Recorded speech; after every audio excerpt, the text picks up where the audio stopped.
So for those of you who are at university right now, you might have received reading lists for each module. You might even have received recommended reading for each lecture, and not really sure how to prepare for each lecture, when to read what, etc. So I'm going to give you tips from the point of view of a lecturer who gives out recommended reading of how you should prepare for your lecture.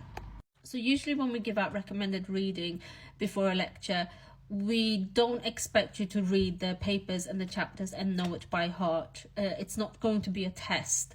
It's more so that you feel familiar with the topic at hand, so that you can use the lecture and get as much out of it as possible. And that way helps you with asking more informed questions rather than asking the basic questions, and helps you discuss as well or think about anything that you don't fully understand. So to get to the point, the best way to prepare for a lecture is not to read the chapters or the papers word for word, but rather to look at the whole picture, at the larger picture. So read the chapters or whatever material you've been given, but highlight and note down key terminology, key frameworks, key theories, but also highlight and note down any research methods that may have been used if you're reading empirical papers, for example, because these are the things that will most likely come up in your lecture, and if you don't fully understand them or if you have questions about them, your lecture will be perfect timing for those questions.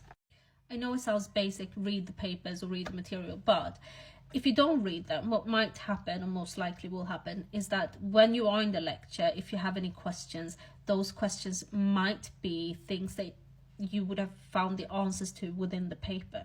So it's better to utilize your time with the lecturer asking those more complicated questions, which you may not get answers to if you leave it to last minute right before your exam or your essays. So to summarize, note down key terminology, definitions, theories, frameworks, authors, research methods. Bring those notes to the lecture and see also how your lecturer will communicate these, because it might be different than the paper. They might have anecdotes that are helpful for you to understand these even better. I hope that was helpful. Hit the follow button for more academic advice.